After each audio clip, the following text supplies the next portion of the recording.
Hello everyone, সবাই কেমন আছেন? আশা করি সবাই ভালো আছেন। সম্প্রতি রাকিব হোসেনের নতুন দোকান উদ্বোধন হয়েছে। একটা নতুন স্বপ্ন, নতুন যাত্রা। কিন্তু দুঃখের বিষয়, কিছু মানুষ অকারণে বাজে মন্তব্য করছে, নেগেটিভ কথা ছড়াচ্ছে। এমনকি এমন পর্যায়ে চলে গিয়েছিল যে কিছু সময়ের জন্য দোকান বন্ধও রাখতে হয়েছিল।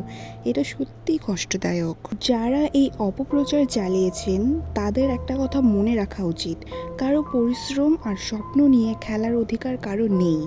দোকান খোলা মানে শুধু ব্যবসা নয়, এটা একটা পরিবারের আশা, ভরসা, একটা তরুণ উদ্যোক্তার লড়াই। আমরা যারা রাকিব হোসেনকে ভালোবাসি, আমরা জানি তিনি কতটা কঠোর পরিশ্রম করেছেন। আমরা তার পাশে আছি এবং থাকব। আর যারা দোকান প্রোটেক্ট করতে সামনে থেকে দাঁড়িয়েছেন, রাকিব হোসেনের ফ্যান, বন্ধু, পরিবার, আপনাদের একটা বিশাল ধন্যবাদ।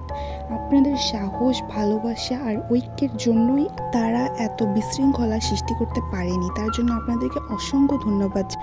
শেষ কথা, নেগেটিভ মানুষ সব সময় থাকবে, ওদের কথায় ভেঙে পড়ার কিছু নেই। আমরা কাজ দিয়ে, ভালোবাসা দিয়ে, সম্মান দিয়ে তাদের জবাব দেব। রাকিব হোসেন, আমরা আপনার পাশে আছি, আপনার স্বপ্নকে সম্মান করি। আর যারা সমর্থন করেছেন, সালাম ও ভালোবাসা রইল আপনাদের প্রতি।